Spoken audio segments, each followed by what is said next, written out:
সাথে আমরা আজকে একটা জরুরি বৈঠক করেছিলাম এবং সেখানে কিছু গুরুত্বপূর্ণ সিদ্ধান্ত হয়েছে এবং এর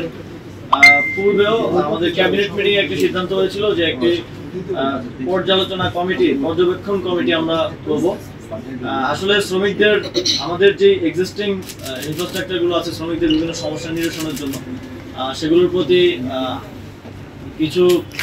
কারণে আপনারা জানেন বিগত সরকারের আমলে এই আমাদের শ্রম অধিদপ্তর সহ সালিশিও যারা করতো শ্রম আদালত তাদের উপরে ট্রাস্টটা আসলে শ্রমিকরা হারিয়েছে। সেটা ফিরিয়ে আনতে হবে আমাদের কাঠামোগত সংস্কারের মাধ্যমে, যেটা একটা দীর্ঘমেয়াদী প্রক্রিয়া। কিন্তু আপাতত আমরা শ্রমিকদের যে সমস্যাগুলো তারা ফেস করছেন তাদের দাবিগুলো যাতে একটা নির্দিষ্ট কর্তৃপক্ষের কাছে তারা পেশ করতে পারেন সেজন্য সেই লক্ষ্যে ক্যাবিনেটে আলোচনা হয়েছিল লাস্ট ক্যাবিনেট মিটিংয়ে যে একটি রিভিউ কমিটি করা হবে। আমরা সেটা প্রস্তুত করেছি এবং সেটা আজকে অ্যানাউন্স করতে চাই। আরএমজি এবং নন আরএমজি সেক্টরের বিদ্যমান শ্রম অসন্তোষ ও শ্রম পরিস্থিতি বিবেচনা পর্যালোচনা পূর্বক সুপারিশ প্রদানের নিমিত্তে শ্রম সংক্রান্ত অভিযোগ পর্যবেক্ষণ কমিটি গঠন করা হলো। এই কমিটিতে আমাদের শ্রম অনুবিভাগের অতিরিক্ত সচিবকে আহ্বায়ক এবং শ্রম অধিদপ্তরের ট্রেড ইউনিয়ন ও সালিশির পরিচালককে সদস্য সচিব করে এই কমিটি করা হয়েছে। এই কমিটিতে 3 জন শ্রমিক নেতৃবৃন্দ আছেন, কমিটিতে 2 জন সুপ্রিম কোর্টের আইনজীবী বিজ্ঞ আইনজীবী আছেন এবং কমিটিতে মালিক পক্ষ থেকে 2 জন সদস্য আছেন। আমাদের যে শ্রম অধিদপ্তরের অফিস আছে বিজয়নগরে, সেখানে শ্রম ভবন আছে, সেখানে শ্রমিকরা তাদের যে কোনো দাবি নিয়ে শ্রমিক সংগঠনগুলোর নেতৃবৃন্দ অথবা আমাদের শ্রমিকরা সরাসরি সেখানে গিয়ে তাদের সেই দাবিগুলো তাদের যে বক্তব্যগুলো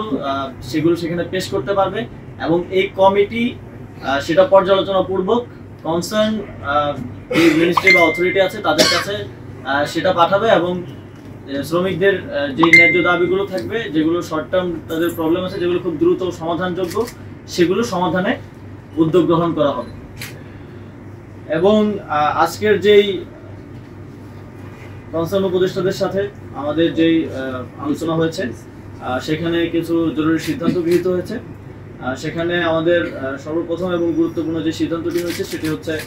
শ্রমিকদের যেই বকেয়া বেতন ভাতা আছে সেটা অবিলম্বে পরিশোধ করতে হবে এবং সেটা পরিশোধের লক্ষ্যে আমরাও আগামী শনিবার বিজেএমই এর সাথে বসবো এবং কিভাবে সেটি পরিশোধ করা যায় অতি দ্রুত সময়ের মধ্যে। ইতিমধ্যেই সচিব সাহেব বলেছেন যে এখানে অর্থ উপদেষ্টা এখানে বসে থেকে বাংলাদেশ ব্যাংকের গভর্নরকে বলেছেন যে খুব দ্রুত যাতে, আপনারা জানেন একটি প্রতিষ্ঠানকে ঘিরে আজকে যেই আনরেস্ট সেটা অনেক বড় আকার ধারণ করেছে, সেই প্রতিষ্ঠানকে দ্রুত ঋণ দেওয়ার মাধ্যমে যেন শ্রমিকদের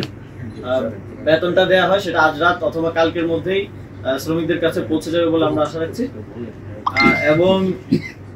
মন্ত্রণালয়, শ্রম অধিদপ্তর, কলকারখানা, প্রতিষ্ঠান পরিদর্শন অধিদপ্তরের কর্মকর্তাদের মাঠ পর্যায়ে জনসম্পৃক্ততা বাড়ানো এবং যথাসম্ভব মাঠ পর্যায়ে পরিদর্শন করে সমস্যা নিরসনের উদ্যোগ গ্রহণের সিদ্ধান্ত হয়েছে। এবং আমাদের সচিব সাহেব আগামীকালই মাঠ পর্যায়ে যাবেন এবং আমিও অতি দ্রুত সময়ের মধ্যে মাঠ পর্যায়ে গিয়ে শ্রমিকদের সাথে কথা বলে একদম 1 to 1। এই সরকারের একটা বড় জায়গা হচ্ছে আমরা মানুষের মধ্য থেকে এসেছি, আমরা মিছিল থেকে এসেছি এবং আমরা আসলে মানুষের সাথে,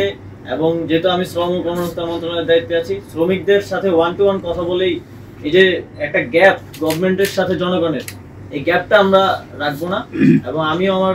যেহেতু কনসার্ন মিনিস্ট্রি, আমার মিনিস্ট্রি হচ্ছে শ্রম মন্ত্রণালয়, তো শ্রমিকদের সাথে সরাসরি কথা বলে তাদের সমস্যাগুলো 1 to 1 শোনার চেষ্টা করবো এবং সেগুলো সমাধানে উদ্যোগী হব। এবং নিম্নতম মজুরির ব্যাপারে একটা শ্রমিকদের সবসময় একটা দাবি আছে, গত বছর এটা নিয়ে একটা বড় আন্দোলনও হয়েছিল এবং মজুরি বৃদ্ধি করা হয়েছিল এবং এটা নিয়ে একটা ভালো সমাধানের দিকে আমরা কিভাবে যেতে পারি সেজন্য নিম্নতম মজুরি বোর্ড আছে আমাদের, সেই বোর্ড থেকে উদ্যোগ গ্রহণ করে ত্রিপক্ষীয় বৈঠক শুরু করা হবে এবং খুব দ্রুতই আমরা সেটা শুরু করব এবং খুব দ্রুত সময়ের মধ্যে যাতে শ্রমিকদের নিম্নতম মজুরির যেই দাবি রয়েছে এবং সমস্যা আছে শ্রমিক নেতৃবৃন্দের সাথেও কথা বলে মালিক পক্ষের সাথে কথা বলে সরকারি বিষয়ে একটি ভালো সিদ্ধান্তের দিকে যাওয়ার আমরা চেষ্টা করব। এই যে মাঠ পর্যায়ের হালনাগাদ তথ্য সংগ্রহ করে সে অনুযায়ী ব্যবস্থা গ্রহণ করা এবং ব্যবস্থা গ্রহণ করারও সিদ্ধান্ত হয়েছে। মোটামুটি এই সিদ্ধান্তগুলোই হয়েছে এবং এই সিদ্ধান্তগুলো বাস্তবায়নে আমাদের যেই মিনিস্ট্রিগুলো কনসার্ন আছে, 6টা মিনিস্ট্রি, আজকে আমরা 6টা মিনিস্ট্রির উপদেষ্টারা বসেছিলাম এবং মিনিস্ট্রিগুলোর মধ্যে আন্তঃসমন্বয়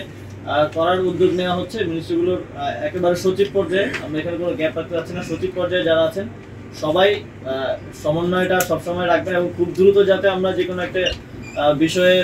উদ্যোগ নিতে পারি এবং সেটা সমাধানের দিকে যেতে পারি এবং তথ্য আদান প্রদান করতে পারি মিনিস্ট্রিগুলোর মধ্যে, সেজন্য সমন্বয়ের উদ্যোগটা নেওয়া হয়েছে।